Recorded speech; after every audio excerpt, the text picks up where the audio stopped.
أعوذ بالله من الشيطان الرجيم بسم الله الرحمن الرحيم الحمد لله وكفى والصلاة والسلام على عباده الذين واصطفى أما بعد السلام عليكم ورحمة الله وبركاته. تقریبا یک ماه شد دیگه که ما شما پس گرد هم میشینیم و شب جمعه هم است دیگه. بهتر است که ما شما گپ با چی شروع کنیم؟ با درود، چرا که در جمله سنت‌های نماز جمعه که است خود روز جمعه سنت‌ها که داره. اول سنتش است که باید ناخن‌ها را بگیری، بعد این است که غسل کنی، پاکترین کالا که داری بپوشی، عطر استفاده کنی، سرمه استفاده کنی. ولی مهمترینش دو گپ است که باید ما انجام بدیم. اول او است که پیغمبر صلی الله علیه و آله برای شما میگه که 10 آیت اول سوره کهف حفظ کنید. سوره کهف یا پورا سوره کهف چی کنین؟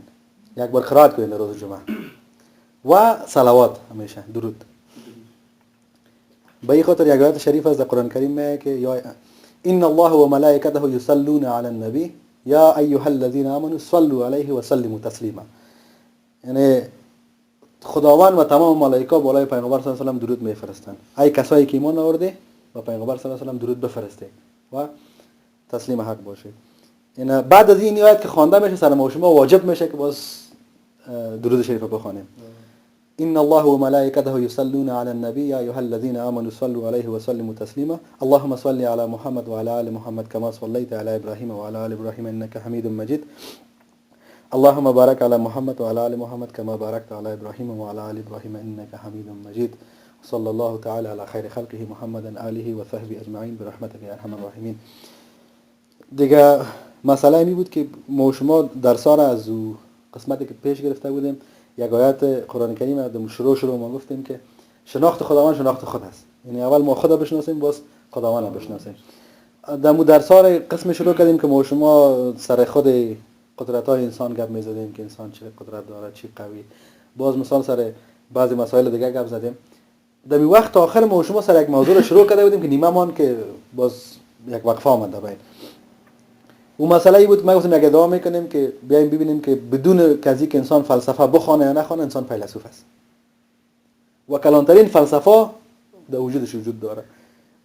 اینی مسئله ای است که مثال تنها ما گفتن نمیدونیم که دائم است به خاطر از اینکه یار از باره از این آدم نسبت هم گپ میزنه به نام اسپانتینیوس میگه. اسپانتینیوس بیهیویر اف هیومن خوانده باشه نه. اسپانتینیوس به این معنی است که بعضی کارا سر به خود میشه. مثلا او دیگه چی رقم میگه گشنه میشه سر به خود باید پشت نان بگردی. و کل اکونومیکس هم میگه که اسپانتینیوس میشه ولی این گپ غلط است. این گپی است والله اعلم. ولی ما به یکی دستم که انسان که خداوند هست کرده مثل که امور تشریح کردیم گفتیم انسان است چند ناحیه است که باید استقلال خود بگیره و در این زمان اینی چیزایی هست که در اختیار ما نیست. متوجه باشه گشنه شوی دیگه چیز کردن نمیتونی. یگانه فلسفه گشنه شدن است که بری و نان بخوری. متوجه هستی؟ تشنه شدن یک فلسفه داره فقط بری بس رفع تشنگی کنی. متوجه هستی؟ این زمان بالغ شدی کس برات بگه یا نگه این یک فلسفه است که چیزی است که نشنیدی و نگفتی و نتاج کردی ندیدی. اینی چی است درباره همین مسئله خود غریزه جنسی انسان است. و بالغ که شوی اتومات در وجود میاد این گپ. و اکثر اوقات مثلا بعضی اوقات میگن که مثلا همین آدم از طریق حلال جماع که میکنی باید شکر پروردگار را بجای کنی. این لذت خودش در وجود تو ماندگی شده توسط کی است؟ توسط خداوند است نه؟ این لذت در وجود ما شما جاگزین کرده اون خداوند. به خاطر از الحمدلله میگیم برش. به این خاطر اینی مسئله این قسم است که اینی بالغ که شوی مستقیم به سکس نیاز داری. و در این حال نال در اینی قسمت اینی انسان به وجود آمد. اینی چیزایی است که هست جانت هست. توش نمیشی گوش نمیشی مثلا به چی وجود داره نیاز داری به جنس مقابل نیاز داری چون که بالغ شدی یک امر طبیعی است وجود میاد کس برات یاد بده یا نه یاد میگیری. این چیزی است که فلسفه خود انسان است. اگر انسان در کوم کلان شوه یا را میفهمه اگر در اجتماع یا در غیر اجتماع در هر جای کلان شوه. حال این ما شما رو تشریح کردیم که این قسمت‌های ما شما فعلا چی رقم است. این گپا رو ما شما کنه فهمیم که درباره از دیگه مردم ها میفهمن. همین مجله را سعی کنه این وبسایت ها و فیلم ها و این موسیقی یا به خاطر چیز کلش به خاطر ماست. یعنی می یارو پیدا کردن نه مثلا مکدونالدز و کی اف سی من پپسی و کوک و موک یا کنش چی هست یا به خاطر است که اینمی قسمت رو میفهمن که تشنه میشی بیاد 100% گشنام میشه تشنه میشه ولی اینجا برو این کمی بخور. دین چی را میگن اوناله؟ امروز هدف اصلی ما این بود که دین چی را میگن. دین مثلا به هر دایره المعارف یا به هر دیکشنری یا به هر کتابی مراجعه کنی دین تعریف میکنه راه زندگی. خودش چی میگن؟ روش و طریقه و راه کرد نه؟ ولی دین اگه زندگی کنی مولا کنی دین چی میگن؟ دین خودش راه روش میگن. و راه روش چی رقم یعنی چی معنا؟ راه روش به این معناست که به شکل فردی که میره پیشتر ما شما تشریح کردیم که مستقل اگه شوی انسان مستقل زندگی کنی چی رقم بالاخره به یا خود نال نیاز داری. مثلا فعلا ما شما میخوایم که استقلال خود بگیریم از دستش از دست حکومت‌های استبدادی یا طاغوت یا شیطان ما استقلال خود میگیریم. استقلال خود چی رقم میگیری؟ حالا فعلا روز ما خوب ثابت کردیم که فکر ما و شما مکس در اختیار رسانه‌های غرب است. گلون ما و شما مکس صدا را که میکشه این صدا یک رحمت پروردگار است.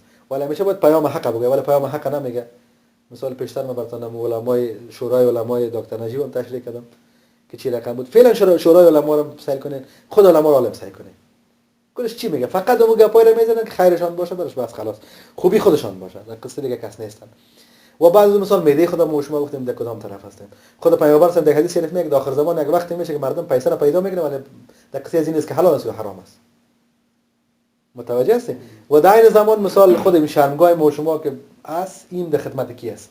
کل اینی پورنوگرافی رو که میگن نه پورنوگرافی یعنی چقدر که سایت مزخرف در وجود داره در اینترنت و بسیار زیاد لاگن هم کس از کجاست اینو ما شما میفهمیم. یعنی دات کامی که میزنن بسیار در کجاست؟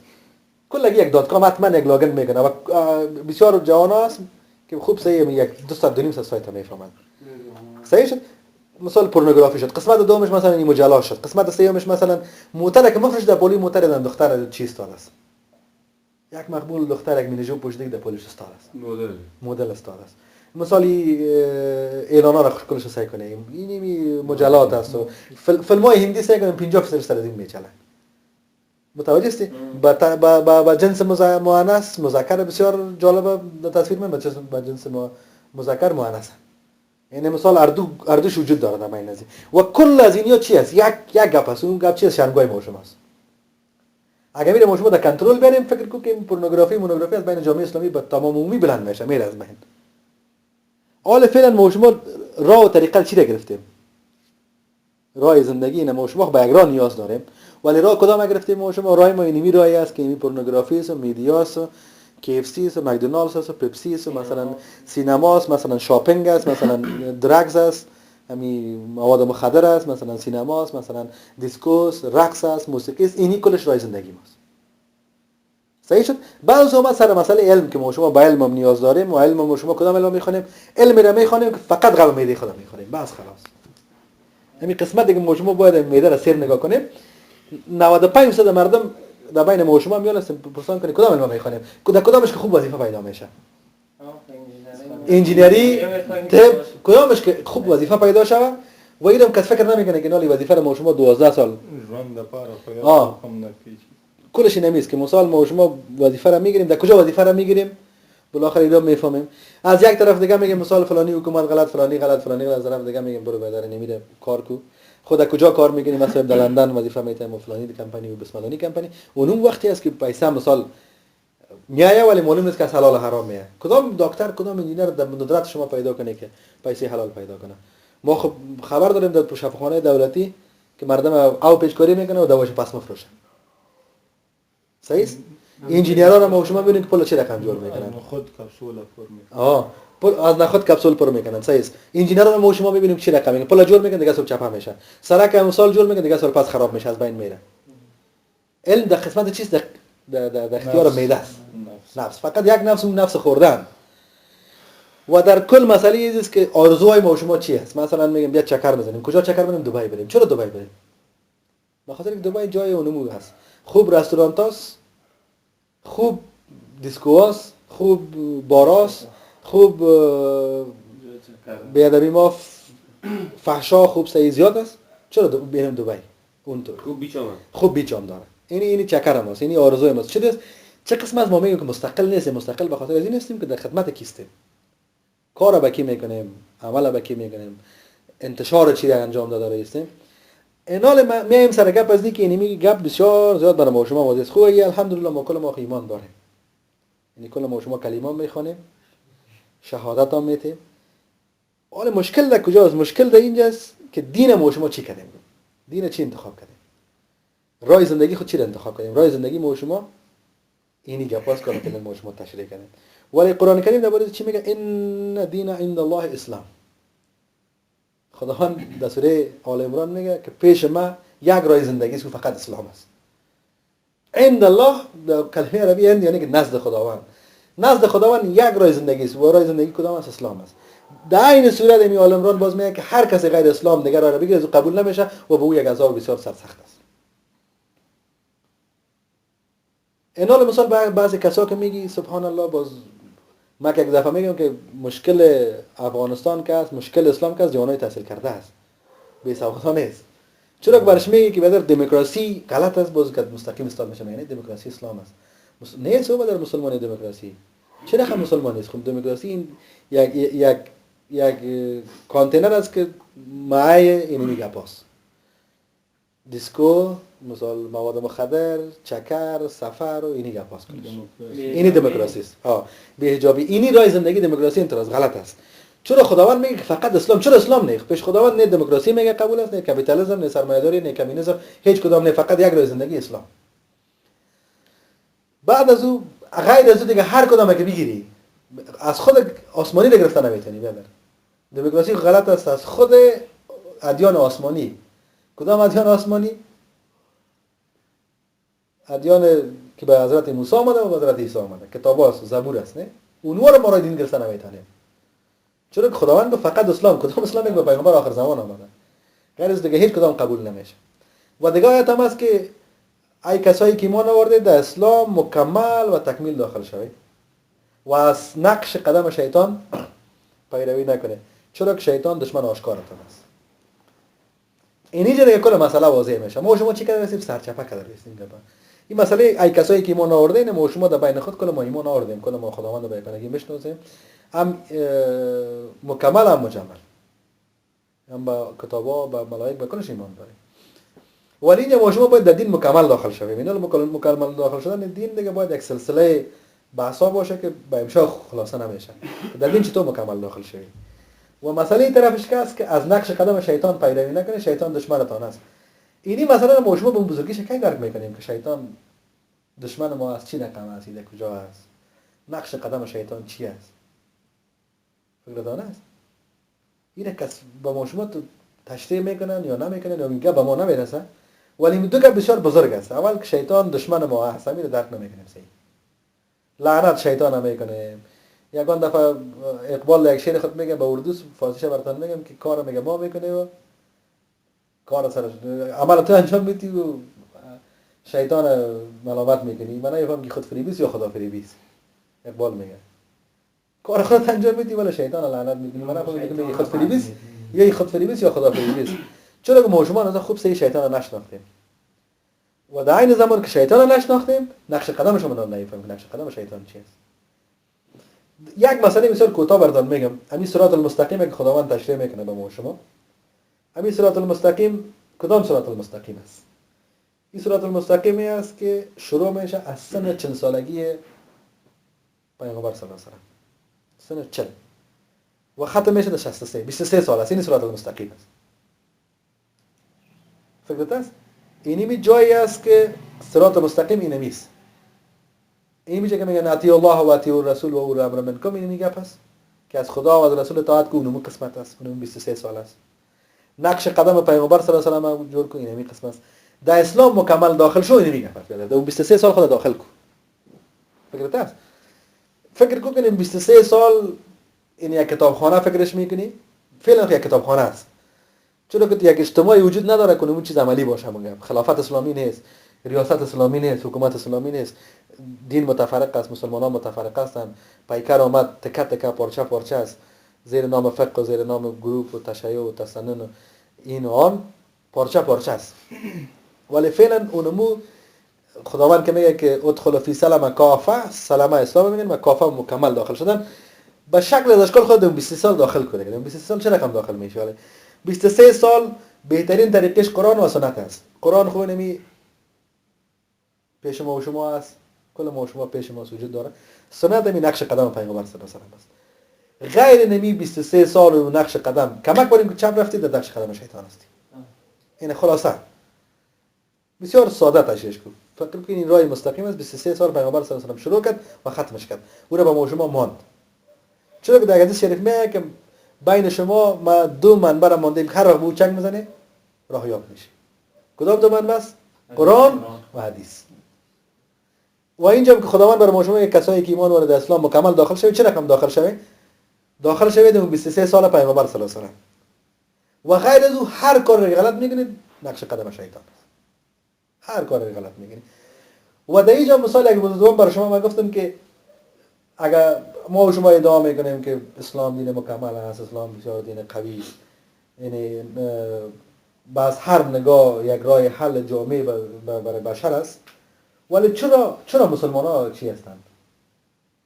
یگان بچه ها که ما که یگان بحث هم که میگن خیلی ما یک مملکت اسلامی صلح نشان بده و یک جور نشان بده که مسلمان ها با عزت زندگی کرده باشن، یک جور نشان بده که مسلمان ها خوب باشن. فلسطین است زیر باران راکت است، افغانستان که است هیچ آرام نیست، پاکستان جنجالش داره، کشمیر جنجالش داره، عراق، سوریه، شام، غیر از این که به تسلیم است. و در حکومت‌های اسلامی تابال دیده مثال تاجیکستان، ازبکستان، ترکمنستان و حکومت اسلامی است ولی هیچ کس پیش یاد نمیکنه. این در سطر نیستن. آرام هستن، تو خوش هستن ولی داخلشون چه رقم است؟ ریشت ماندن نمیتونید تا 40 سالگی. تا که 40 ساله نشی که از حج نمیمونید که بری. در دفتر دولتی کار کنید چادر بپوشی وضعیت خراب است. زیاد متواتر در مسجد ببینند میگه آدم تکلیف روحی پیدا کرده یا دیوانه شده یا شفاخانه دارید میکنن یا لطف میکنن. با این خاطر سیستم بسیار منظم است و هیچ کس کارشون کار نداره. تسلیم شده. این شکل تاجیکستان ولی چرا همیشه صدر جبل افغانستان، فلسطین، عراق چرا این اشتاد است؟ نه دین است. ولی دلیل اساسیش چیه؟ دلیل اساسیش چیه است که ما و شما اینمی مسئله را صحیح درک نکردیم. همین خداوند بر ما و شما در دین داخل شوی، ما و شما داخل نشدیم در دین. و اینجا چی رقم شد که در سوره بقره خداوند جل جلاله برای ما و شما قصه اسرائیل میکنه، بنی اسرائیل. باز اینجا یک زنگه واره برای ما و شما میرسانند در قرآن مفسرین که این تا کنی بنی اسرائیل واره میشه. ولی اکثر کسا تو سرچپه میبینن، نمیگن که نظر چی هست. بنی اسرائیل خو یهودا خو بسیار زیاد پیش رفته هستن و قوی هستن. با سرازی هم گپ میزنیم که چه رقم مسئله است. ولی در کل چه رقم است که افتؤمنون ببعض الکتاب و تکفرون ببعض. این آیت است. چه رقم مسئله است؟ مسئله است که در بعض آیات قرآن کریم ایمان میاریم بعدش کفر میکنیم. اینجا مسئله معلوم میشه که بدر ما و شما اینجا میگه اگه تو کردی چی رقم میشه؟ در دنیا ذلیل ترین زندگی و در آخرت شدید ترین عذاب است. این میره ما و شما معلوم میشه که معلوم کنیم. فعلا خو کل حکومت‌های اسلامی از نقطه نظر دولت کلش نقش قدم شیطان است. یا سرچپه است. یا مستقیم در شیطانیت داخل شدن ولی از نقش قدم پیغمبر پیروی نمیکنن. این ما و شما هیچ شک نداریم تمام حکومت‌های اسلامی خصوصا جمهوری‌های اسلامی ها با کلش در کل دنیا که هر کدامش کس ما به می خودم میگیم که حکومت اسلامی وجود نداره. جمهوری اسلامی ها که میگن بچی مونه که جمهور مردم مسلمان در زیر یک بیرق زندگی میکنن ولی جمهوری اسلامی نیست آدم. اونجا چی رقم مسئله است؟ اونجا است که یا از نقش شیطان در شیطانیت خوب پورا داخل شدن. فکرتان است؟ ولی در اسلام که هست از اسلام پیروی نمیکنن. سرچپه آیت بیا عملی کردن رئیسن سر خود. ولی این قسمتی که چرا این حکومت‌ها پیشتر که گفتیم که چرا آرام نیستن، چرا به خاطر از اینستن که این مسئله پیشتر است. یک قسمت قبول میکنن یک قسمت نمیکنن. متوجه هستی؟ با اکثر مثال میتونم میگم بیا اندیویدوال به شکل انفرادی عارضی میکنی یا بله عارضی میکنم. یک قسمت آیات قرآن قبول داری که خطبه کارا بخونی، خطبه کارا میخونی. با دو طرف دیگهش که میگه که تبذیر نکو. تبذیر چی نمیگن؟ که حد اکثر اسراف میگن. باز اسراف نکو. متوجه هستی؟ بی‌حجابی نکو، موسیقی رو نبر، بدینی نکو، شریعت شکنی نکو وارا میکنیم. صحیح شد؟ فقط یک قسمتش قبول فقط خطبه را میخونه. من میخواستم اکثر براشون میگم که بیادر غیر خطبه نکاح دیگه این آرزویی که بنا مسلمانان میشه به ما دیگه اسلامی نشان بده. خطبه هم قسمی است که اوسنساس از سی طرف قرآن شریف خوانده میره و ساز هم تو بلند است که یگان دفعه ملا پیش میشه یگان دفعه پیش میشه. یعنی یک دفعه گپ ملا رو بشنویم یک دفعه دیگه گپ ساز هم بشنویم و این اکثر ما مکرر به خاطر از این میگیم که به کل ما شما آشکار است واضح است. باز دو طرف دیگه میگه که اقام الصلات این یک قسمت است که به ایمان آوردیم نماز میخوانیم باز آتا و زکات قبول نداره زکات نمیده. باز تو حج البیت از حج میریم ولی اینجا صدقه نمیده. فکرتان است. باز اینجا مثال یک مسئله دیگه است که به اسلام داخل میشه باز آیات جهاد بخی منکر میشه هیچ قبول نمیکنی. میگی به وقت پیامبر صلی الله علیه و آله بود حال نه سوالی گپ تغییر کرده حال پیش رفته شده تکنولوژی جو بعد جهاد است آیاتش همیشه ثابت است می باشه و خواهد بود. دیگه به این خاطر اینی مسئله فعلا بسیار زیاد گسترده وجود داره بین ما و شما و سلسله بحث‌ها ایجاب میکنه که ما و شما یک سر بزنیم به این مسئله از این که سوره کهف و ارتباطش با دجال و چطور ما و شما را از شر دجال نجات میده و چی رقم ما و شما میشه که استقلال خدا بگیریم و چی بین ما و بین پروردگار است. یعنی وقتی که احکام خداوند به ما میرسه پیش از اینکه در قلب ما برسه و ما عملیش کنیم چی مانعش میشه. متوجه هستی؟ یعنی سوالای بسیار عام از مردم میکنن نمی بعضی صفحات اجتماعی. من میگم در اسلام تعصب وجود نداره. متوجه هستی نه؟ خب آیت است آیت شریف هم است که خداوند میگه که ما شما را به قبیله و شعبات مختلف حذف کردیم فقط به خاطر شناخت. هر آینه بهترین شما با تقواترینتان است. این تعصب نه ملیت است نه لسان است نه رنگ است نه قوار است نه جنسیت است هیچ چیز نیست. تعصب فقط این جنبه به نام تعصب چیز وجود نداره ولی بهترین ما شما کیست با تقواترین ما شماست. و در این زمان در خطبه حجت الوداع پیامبر صلی الله علیه و آله میگه که هیچ عرب به هیچ عجم برتری نداره و هیچ عجب به هیچ عرب برتری. هیچ سیاه به هیچ سفید و هیچ سفید به هیچ سیاه. ولی متقی. ولی چرا تعصب داره؟ یعنی انما المؤمنون اخوه چرا در دل ما داخل نمیشه؟ خداوند میگه که انما المؤمنون اخوه فاصلحوا بین اخویکم. کل مسلمان با هم کل مؤمنین با هم برادر هستند. بین برادر صلح کنه. ولی دو نفر جنگ کرده سبحان الله بینشان گپ بزنی بعد یک رقم دلیل میگه دیگه رقم دلیل میگه. اینمی آیت چرا داخل دلشون داخل نمیشه؟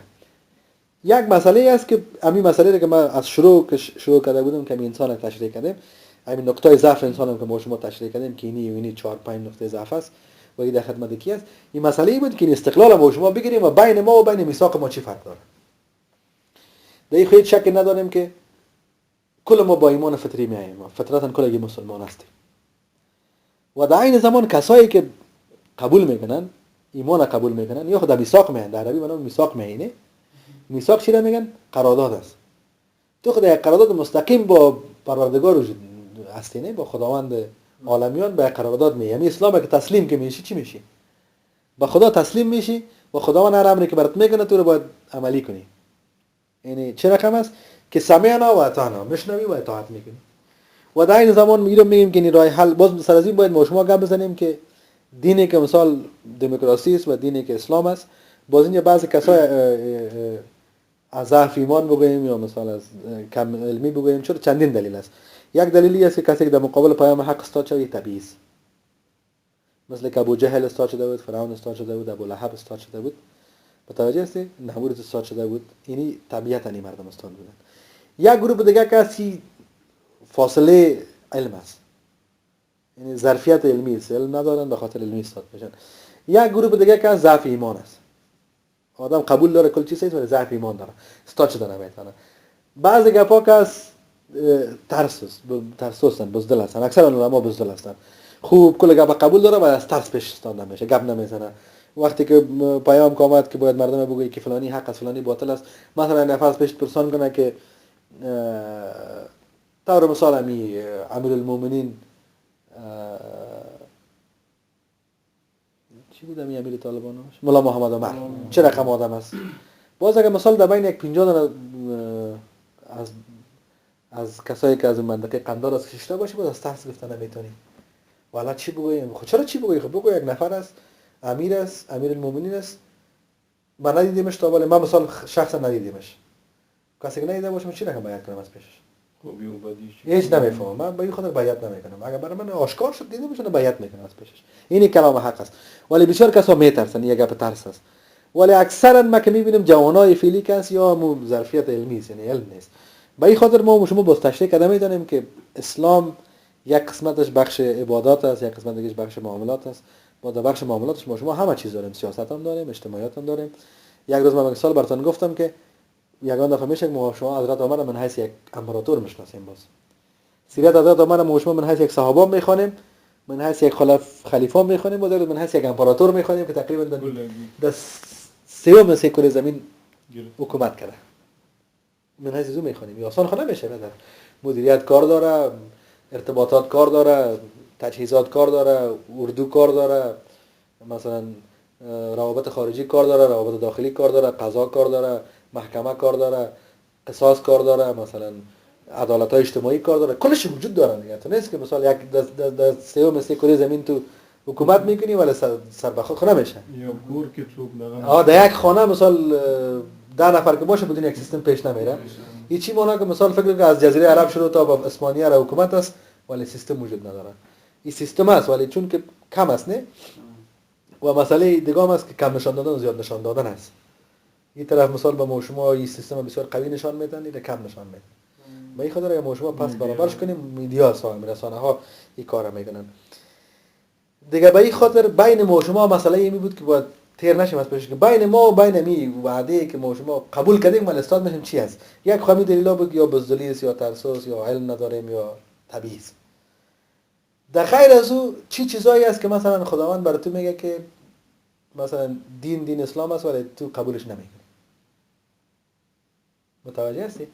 مسئله ای است که اگر درست فکرتون باشه من در سوره جمعه آیات گفتم که خداوند جلوش میگه که از بین خودشان پیغمبر براشون در بین بیسوادا امیین بیسوادا رو میگه روان کنه که برای چی کنه. اول کلمه که اول یزکی هم بود نه که تزکیه کنه یا پاک کنه نفسشون، یعنی باطن پاک کنه. یعنی ما از شروع که براتون گفتم که این 5 ناحیه اگر تو استقلال تا بگیری یعنی باطنت پاک است. سبحان الله که باطنت پاک میشه که چرا بس تو کل گپ میفهمی، کل موضوع رو میفهمی. چرا که پیشتر هم گفتیم که موضوعی که اسپانتینیاس که میگن اشیا سر به خود کس گشنه و تشنه و یا کستی این خداوند برای تو پیدا کرده و خداوند برای تو رازق کلش هم است، یعنی به هر کلش برات میرسانه. و در این زمان مسئله ازی بود که چی نال بین ما و بین اسلام قرار میگیره.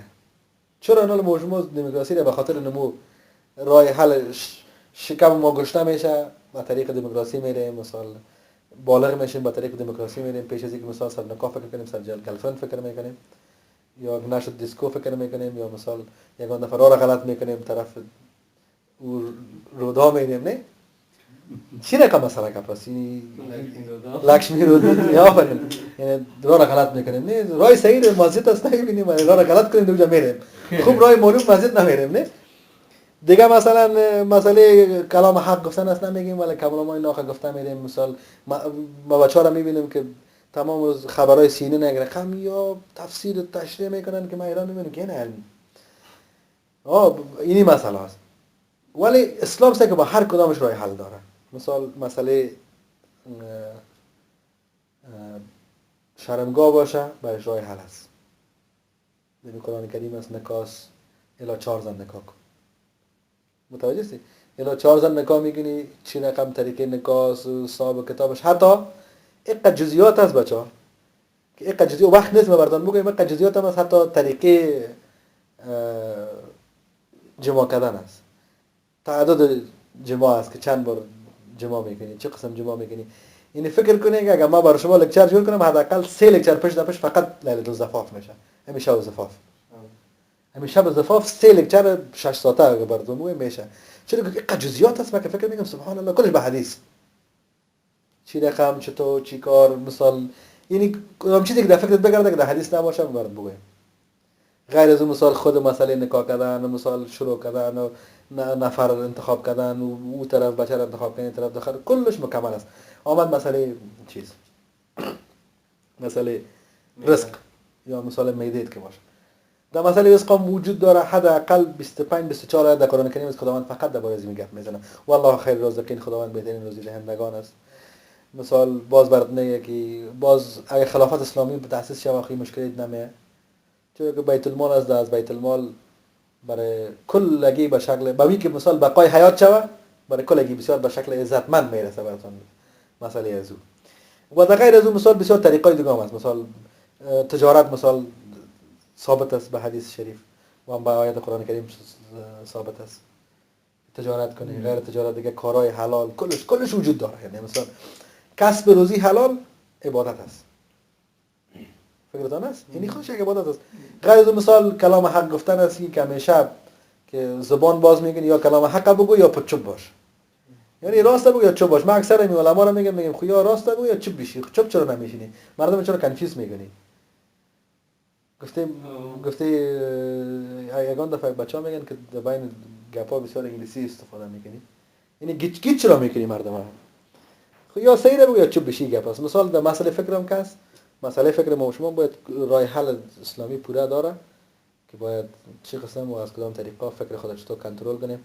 یعنی اکثرا پیغمبر صلی الله علیه و که اکثر دعا که کرده یا مقلب القلوب والابصار ثبت قلبی علی دینک دعا است که ای گرداننده قلبا قلب مرا به دین وابسته بساز به دین اسلام که یعنی تحریف نشه دیویشن در ایجاد نبیه دیگه. اینا چی بین ما و بین میثاق پروردگار می اصلا گپ می است. و قبل از اینکه مثال ما سر سوره کهف شروع کنیم که سوره کهف درباره دجال چطور است و دجال چی میکنه و مثلا دستش چی است فعلا دجالیت در کدام حالت از وجود داره نداره امی اصلا مطلبش چی است. قبل از اینکه سر از او گپ بزنیم سر یک چند موضوع کوتاه اشاره میکنیم ولی باید سر کدامش بسیار جزئیات برم. اول مثلا در سوره کهف یک مسئله بسیار عمده و قوی که میه خود سبب نزولش است. سوره کهف چرا نازل شد؟ این به خاطر از این نازل شد که از پیامبر صلی الله علیه و سلم 3 سوال شد. 3 سوال از پیامبر صلی الله علیه و سلم کردن. او سوال اول درباره اصحاب کهف بود، باز درباره ذوالقرنین بود و درباره روح بود. این سبب نزول سوره کهف بود. و در اینجا متوجه باشه که یک مسئله کلانش است که در اینجا مسئله انشاءالله نه. به خاطر اینکه پیغمبر صلی الله علیه و انشاءالله نگفته بود یا بر شما که ما این 3 سوال آوردیم که بین شما و بین محمد صلی الله علیه و سلم دیگه چی میشه؟ یعنی مسئله یک طرفه میشه. که اگه 3 سوال او برشان گفته بودم یهودا که اگه 3 سوال جواب داد شما بفهمید که بر حق پیغمبر است. اگر نداد به ایمان که نیست. این 3 سوال است که ذوالقرنین و روح و اصحاب کهف این در مسئله بود که یعنی غیر از کس دیگه نمیفهمید. باز پیغمبر صلی الله علیه و برشان میگه که جواب میتون ولی ان شاء الله نمیگه. فقط به خاطر نگفتن ان شاء الله به یک مدت الا 15 روز ابن عباس تفسیر خود میگه که وحی بسته میشه. سر پیغمبر صلی الله علیه و وحی نمیاد دیگه باز کفار مکه و قریش و در کل کافرها سر پیغمبر صلی الله علیه و این گپای بسیار اینها میزنن که باز این سلسله آیات شروع میشه و این آیات بسیار جالب شروع میشه و ارتباط به درس ما داره که بین ما و بین میثاق پروردگار چی قرار میگیره. چی گپ است؟ این مسئله اینجاست که خداوند جل جلاله میگه که آیات قسمی است که حمد و سپاس مخصوص خدای است که بر بندهش محمد صلی الله علیه و سلم کتاب قرآن را نازل کرده و هیچ گونه کجی و انحراف در آن قرار نداد. این سوره کهف به می آیت شروع میشه که یعنی سوره قرآن کریم به پیامبر صلی الله علیه و نازل شده آمد ولی هیچ چیز انحراف درش نیست. کجی مجی چیز وجود نداره. صاف صراط المستقیمی که پیشتر متشریح کردیم اون صراط المستقیم است. ولی اکثر من که میگم امی کلید باز کردن قرآن عقیده است. یعنی باطنک خوب صحیح پاک کردی اکثر علما یعنی هر کس که براتون بگه ایره براتون قسم میگه که باطن پاک یعنی فطرت انسانی قرآن کسی اون فطرت چیز قرار میده تقویه میکنه و قرآن فقط اون فطرت مورد خطاب مخاطب قرار میده. یعنی به این معنی که قرآن کریم که واز میکنی بعد از سوره حمد الف لام میم حروف مقطعات مسئله است که تسلیم است کس نمیفهمه حروف مقطعات و درباره از این مسئله الف لام میم هم در سوره کهف یک مسئله اشاره میشه که درباره یک علم است و علمی است که حضرت خضر علیه السلام میفهمه و حضرت موسی نمیفهمه. این هر وقت که درباره علم در اسلام میای تسلیم باید باشی. چون که خداوند میگه جز علم محدود و شما کس خداوند زیاد نداده. فکر کنید که پیغمبر در پیغمبرای اولوالعزم یعنی 5 پیغمبری را که خداوند از پیششون به اولوالعزم یاد میکنه، بهترین پیغمبرا که حضرت ابراهیم و حضرت نوح و حضرت عیسی و حضرت موسی و حضرت محمد صلی الله علیه و آله. اول حضرت محمد صلی الله علیه و آله است، باز حضرت ابراهیم است، باز نوح است، باز موسی علیه السلام است، باز عیسی علیه السلام است. حضرت موسی هم در اولوالعزم است ولی از امو آگاهی نداره. حضرت خضر از امو آگاهی داره و اون مثلا رو امروز ما تشریح کردیم نه که کشتی را غار میکنه، دیوار را پس جور میکنه و یک جوان قتل میکنه و درباره از علم هیچ آگاهی نداره. حضرت موسی هیچ آگاهی نداره. اینجا مثال اون مسئله الف لام میم میه. اینا بعضی کسا اگه تو به این عقیده داخل شوی که والا ما قرآن نمیفهمیم الف لام میم دیدی بود خوشت نمیاد. خوبی میگی که چی نکنه از الف لام میم چرا ما نگیره، من چرا نمیفهمم، کی میفهمه؟ یگان کسا پشت از میره تفکر نمی میکنه. امی دوم قدمی که آمدی ذالک الکتاب لا ریب فیه. اینی میره بسیار کسا 2,600,000 دفعه میخونه، ختمه میکنن. چقدر ختم میکنه مردم؟ نه یگان تا هر هفته ختم میکنه، یگان تا یگان نفر یک شو ختم میکنه، یگان نفر یک ماه ختم میکنه، در 15 روز ختم میکنه. ختمه میکنیم ثواب میرسه. چرا این حدیث شریف است که در هر کلمه قرآن که میخونید در ثواب برات میرسه. این در قرآن فرعون و ماسین فیر عین و نون کس 5 شد 50 ثواب برات میرسه. در قرآن کریم میوم اومده. ولی مسئله چی است که اینی گپ در کدن ذالک الکتاب لا ریب فیه، کتابی است که دیگه شک وجود نداره. و اینجا میگه که هیچ کجی و انحراف دیگه وجود نداره. سوره اول سوره کهف و اول سوره بقره ذالک الکتاب لا ریب فیه. اینی گپ قبول کردن دیگه کلانترین کلید قرآن است. کلید ورود قرآن نمیست که اگه میگه قبول کردی دیگه کتاب شک نیست دیگه خلاص دیگه هیچ مشکل نیست. باز دیگه در پشت فلسفه هم نمیگردی، پشت منطقش هم نمیگردی. او وقت جایی میشه که خداوند از مؤمنین یاد میکنه. میگه مؤمنین کی است؟ کسایی است که میگن که شنیدیم و اطاعت کردیم، سمعنا و اطعنا. چرا تو کسی هستی که میگه ولی قبول کردی که ما در مکه الله شریف به چی رفته بودم با عمره مردم دعا میکنن. من میگفتم والا بسیار دعا چی کنم دیگه؟ من دعا میکنم میگه پروردگار فقط اما قرار مرا بفهمه که اینی در باطن مونه که ذالک الکتاب لا ریب فیه. میگه من قبول کنم دیگه کتاب شک نیست دیگه. خو هیچ مشکل نمونه دیگه. باز 6666 آیت است که هر کدام آیتش یک مکتب است. هر آیتش یک پانتون است. بخوای از دکترا بالا درس خوانده میشه در هر آیتش. ولی فقط این کلید چی است؟ کلید چی است؟ بین ما و بین این پیام حق چی استاد میشه؟ این ذالک الکتاب لا ریب فیه چرا قبول نمیکنیم؟ اینا میخوانیم که کتاب دیگه شک نیست ولی دیگه که شک نیست شک در کجاست؟ مشکل در کجاست؟ چرا تعصب داریم با شما؟ چرا مشکل داریم؟ چرا پرابلم داریم؟ چرا جامعه ما آرام نیست؟ چرا بین جوانای ما جور نیست؟ چرا اجتماع خراب است؟ چرا مسلمان‌ها به عزت است؟ چرا در کل کره زمین با عزت زندگی نمیکنن؟ چرا؟ چی گپ است؟ به خاطر چیز، به خاطر اینکه بین ما و بین دین یک خلا وجود داره. یک خلا وجود داره. یعنی چی مانا که خود ایمان هم که استیج اولش علم است. در استیجای اول ایمان علم است که علم داشته باشی باید ایمان پیدا کنی. نه اینه به این خاطر اولین مسئله که شده میشه در سوره ایه که در این کتاب کجی و منحرف شدن این گپا نیست. ولی مثلا در کجاست؟ مثلا در بین ماست. این مسئله که ما شروع کردم که خودشناسی که دربارش گپ زدیم، یعنی در 5 سیگ ما تشریح کردیم اینجا مشکل دیگه جای نیست. این یک از این سر موضوع است. ترس در ذهن است نه؟ این در ذهن ما شما بالیوود و هالیوود و مثلا فیلم ها و یا ترس جایگزین کردن. ما به خاطر میترسیم. از خدا نمیترسیم، از او میترسیم. بعد از او باز در سوره کهف مسئله ذوالقرنین میاد. و مسئله ذوالقرنین هم خودش یک مسئله جداست که دربارش گپ بزنیم. چون ذوالقرنین کسی بود که هم قدرت برش داده شده بود، یعنی که هم دولت، هم ایمان داشت و هم دولت داشت. یعنی کل کره زمین چی داشت؟ حکومت داشت. ذوالقرنین. بله چیز است ثبوت نشد. مردم میگه که پیغمبر است، بعضی میگه بله. یعنی امید به سوره کهف هم اکثر علما خود مفسرین هم دمی نظر هستند که نبی بوده یا نبوده، چون که خداوند امروز تکلم کرده.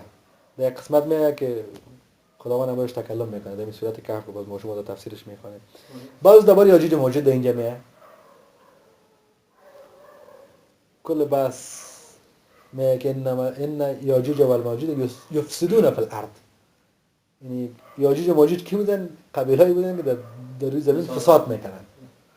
یعنی دیگه درباره از یا باز دیوال که سلطان ذوالقرنین دادمشان میکنه خودشان میکنه. باز خود مسئله یاجوج و ماجوج هم یک بحث دیگه میشه که باید کنیم. یعنی کلش دیگه نمیشه. یعنی صورت کافه که چقدر زیاد تفسیر کنیم اینقدر زیاد تفسیر میشه.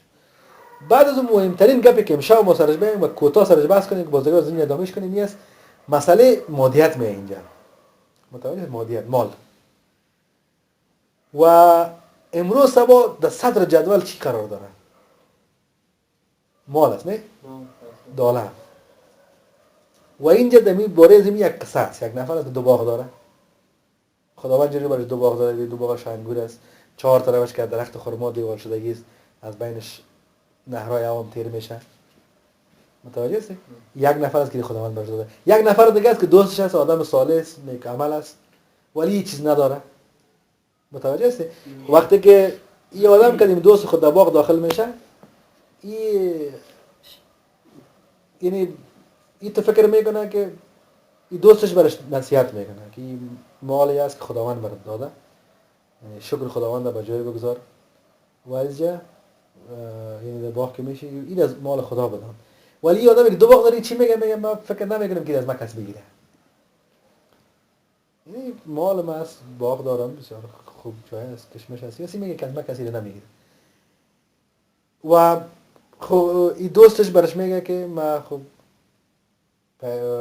پروردگار خدا عبادت میکنم و هیچ کس برای شریک نمیکنم و میشه که خداوند از این مال تو که برای من زیاد بده. ولی آدم اما تو یعنی به این معنی که سری مادیت بسیار دیگه ای آدم دلش گرم است، دل باخته است که وقتی میشه که خداوند جلاله پورا نابود نیست، نابود میکنه. این باغاش کلش از بین میره. بازی آدم دوجه چی میگه کاش که امر خداوند خود هیچ کس شریک نمیکنم. فکر دانست؟ کاش که امر خداوند هیچ کس شریک نمیکنم. این آیت که در این قسمت میگم و اینجا باید شما فکر کنید. تفکر در این آیت به خاطر ازی به کار است که در اینجا خونه از کدام بت نام برده شده. متوجه هستی؟ نه خو از کدام طاغوت نام برده شده، نه از هیچ نه از هیچ. ولی شرک چی کرده بود؟ که خداوند چی رو شریک کرده بود؟ مال. شرک مال کرده بود. یعنی در کل متوجه باشه که در این صورت، در این آیت، در این یعنی مال در جمله شرک میاد. مادیت ولایت در جمله شرک میاد. و فعلا اگر ما شما سعی کنیم این مسئله بسیار زیاد گرم است. در بین است. خوب چند گپایی است که بعد از این ما شما سر اقتصاد گپ میزنیم که اکثر کسا بچه‌ها هستن که بی اس و اقتصاد بی یا از این به بعد ما شما سر واقعیت اقتصاد شروع میکنیم گپ میزنیم که واقعیت اقتصاد چی است. و اینجا از این قسمت ما شما دیگه شروعش میکنیم. این آیت بر ما شما حجت میشه که این مسئله کسی که نفری که دو باغ داشت و چرا ای گفت که کاش که با خداوند خود کسی را شریک قرار نمیداد. در اقتصاد امروزی ما که سائل میکنم که چی باعث شرک شده و چی مشکل شده، در صدر اول دلار است. متوجه هستی؟ قدم دوم بعد از دلار چیزایی که در تابع دلار است. تکنولوژی است، مثلا سلاح و راکت است و هر چی است. قدم سوم بانک است. قدم چهارم همین سیر تکامل بانک است. متوجه هستی؟ بانک آستا داره به طرف پول شدن میره بیخی. یعنی قرار است که پیسه دلار از میان برداشته شود و همین پلاستیک کارت و کردیت کارت و اینی کارت ها به پیسه تبدیل شود و قسم شود که دیگه استقلال گرفتن از سود بیخی دیگه از بین بره. چرا وقتی که دلار از بین که رفت باز تو به کردیت کارت ضرورت داری و خاطر کردیت کارت باید در بانک بری و در خاطر بانک اوپن کردن بانک یک قسم سیستم قوی روان است که حتی وزیر اگر در اخبار خوانده باشه وزیر رئیس RBI از هند و وزیر مالیش میگه که پیسه نبردیخ مگه یک بانک اکانت افتتاح کنه. فاینانشال اینکلوژن میگه باید بیخی زیاد، یعنی کل مردم باید فایننس اینکلود شود. این فاینانشال اینکلوژن میگن.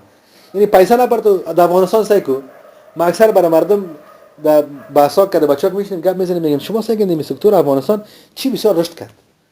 این یک رشد سریع که در 10 سال که یعنی کسایی که 50 سال 60 سال کار کرده بود این موسیقی هند که در موسیقی افغانستان مقایسه کنه موسیقی در هند جز چی است فرهنگ چی که در دینشان است قدر ولی ستاره افغان کم از سارگاماپا نیست بیخی خلق پیمان نوارد یعنی بسیار قوی است این رشد است که موسیقی چقدر رشد کرده یعنی در طبقه اونا ذکور طفل خردسال پیرسال به هر سن به سطح جهانی موسیقی داریم اول مسئله دوم که است که رشد کرده بانک است یعنی یک بانک است به نام AIB افغانستان اینترنشنال بانک او جایزه بهترین بانک گرفت بهترین بانک گرفت در بین لندن در کجا بهترین جایزه بانک گرفت خب مثال اگر از نگاه اقتصادی ما شما کلم اقتصاد خواندیم کپاسیتی بانک کلانترین کپاسیتی کار داره مدیریت کلانترین مدیریت کار داره و سخت‌ترین چیز هم در بین سیستم بانک است ولی در بانک افغانستان بسیار رشد کرده خود در بانک رشد میکنه ولی در کچالو رشد نمیکنه متوجه هستین مرچ سرخ سیر از چین میه ولی بانک ما جایزه میگیره ربونا دلار په یو سافټویر ورکی بانک جالب است نه مسئله بسیار جالب است ارتباط داره به خاطر از این مسئله اینی است که این قسمتی است که این خود مال شرک است ولی اینجا ما که میخوایم سر بسیار تاکید کنیم به خاطر اینکه اکثر علمای موجود این بخشا بحث نمیکنن و اینجا باز موجود ببینیم والا بدیل نداریم و راه حل نداریم و کوکی فرمول کوکی کمپیراتیو ادوانتیج کوکی ابسولوت پیشرفت کرده اینی گپ است نه دسی په باندې لګیږي چې ورته وی کنه نه اینی مسئله است نه که مثلا اگه برای یک نفر بگویی که افغانستان سودخوری نباشه و میگه بیادر الحمدلله ما 17 بانک داریم در افغانستان که به سطح جور است دیگه یک دسیسه بانکی است دوم دیگه دسیسه بانکداری اسلامی است که بانکداری اسلامی را اسلامی گفته در بین ما شما داخل میکنن ولی بیادر هیچ اسلامی نیستی ما در دیوبندم که رفته بودم یک عالم از به نام مفتی تقی عثمانی او آدم درباره بانکداری اسلامی بسیار گپ میزنه یک نفر برای ما گفت که امی کتاب از بگی من گفتم والا من یه آدم خوش ندارم گفت چرا من گفتم به خاطر از اینکه بانکداری اسلامی اسلامی میدانه ما گفت چرا تو از اون که زیاد میفهمی من گفتم من از اون که زیاد نمیفهمم دیگه نیو زیاد میفهمم نه زیاد میفهمم بسیار کم میفهمم قرآن حدیث میفهمم یعنی میره دبای میمونیم از روی تصمیم میگیریم گفتم ما هم دعای علم نداریم ما هم دعای علم نکنه ولی بیا بشینیم قرآن و حدیث آواز میگیریم کمی اگر بانکداری اسلامی را اسلامی گفت من میگم صحیح اسلامی است چرا که ما و شما حجتمون قرآن و حدیث است نه ما حجت هستم نه او آدم حجت است ولی بانکداری اسلامی چرا رشد کرد بسیار رشد کرد یک سوالی که رابطه سیر رابطه بانک گفته یک دیگه براتون میگم که چرا کل شرق و غرب بانکداری اسلامی قبول داره ولی جهاد قبول نداره مجاهد خود چی میگن اون روز در یک بیانیه اوباما را دربارش در فیسبوک نشتم کرده بودم نه گفت که اسلام is a religion of peace به اونجا چی میگه مسلمان های واقعی کسایی که مسلمان رو میگن کانسرز این یک نفری که در دین استاد است قرآن حدیث که میگه او سرطان میگه بانکداری اسلامی را قبول داره در لندن یهود میخواد بانکداری اسلامی درس میده مشرک میخواد بانکداری اسلامی درس میده دین اسلام قبول نداره بانکداریش قبول داره چی معنا داره ما و شما خودتون میگیم که دین مکمل است بداره نمیشه که اینجاش قبول داره اینجاش نداره اینجاش داره اینجاش نداره مثلا نیست این خود چی خو نیست نه مثلا سلیقه گفته تمیم جان رسول اکثر در واسه خود میگه که سلیقه یعنی تو نیست که مثال بگویم که والا در نونوز رستوران نونوز که است این رستوران من فلانیش خوش دارم فلانیش خوش ندارم در اینجا خب بدر پورا بسته است اسلام یا خب پورا داخل میشی بیشتر دربارش گپ زدیم یا خب نمیشه دیگه اگه کمش قبول کردی فتؤمنون به بعض الکتاب و تکفرون به بعض اون خداوند برات صریحا میگه که در دنیا ذلیل و در آخرت شدیدترین عذاب داره دیگه اینا رابطه بانکداری اسلامی و رابطه با بانکداری اسلامی چرا رشد سریع میکنه فکرتان است در قدم دو باز کم سر اقتصاد اسلامی هم گپ میزنن چرا این قسمتایی است که تحریف میشه چرا تعریف میشه به خاطر از اینکه تا با فعلا شما درباره اقتصاد اسلامی کتابا را بخونه چه رقم است یا اقتصاد اسلامی که اقتصاد کپیتالیسم چی میکنن تو گری داده میکنن ولی گری نمیخورم بسیار فرق میکنه من برش میگم بیادر در اقتصاد سرمایه‌داری مال همه چیز است یعنی کسی که پیسه را کنترل کنه کل دنیا را کنترل میکنه ولی پیش اقتصاد اسلامی مال فتنه است در آیات قرآن کریم میگه صریحا که مالتان و اولادتان امتحان است براتان مال پیش ما فتنه است، امتحان است، ولی پیش تو همه چیز است. این اقتصاد اسلامی و اقتصاد تو از این شروع فرق داره بدر از این یگان دفعه یگان موضوعات میگن که مثلا فقه تفاوت نداره، فقه شافعی و فقه حنفی. باز من تو از این میگم که یعنی باید اختلافات از بین میگم بدر از این الله اکبر که تفاوت داره تا سلام علیکم و رحمت الله. چطور تفاوت نداره؟ او مثال دست خواهد تو میگیره دیگه تو میکنه. از این میگه که شروع که تفاوت است، این تا سجده تفاوت است. چطور تفاوت نیست؟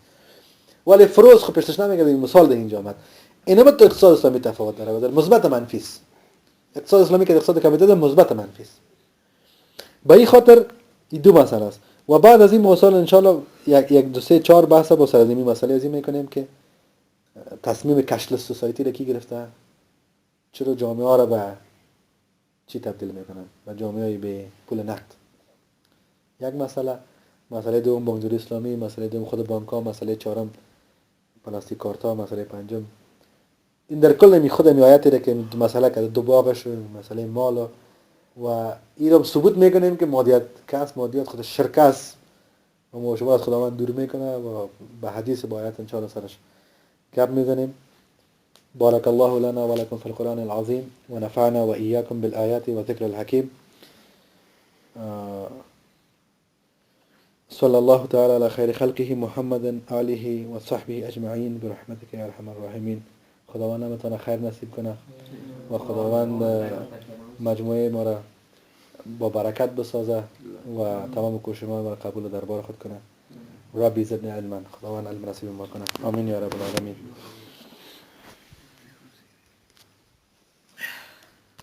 ما چرا تا پرون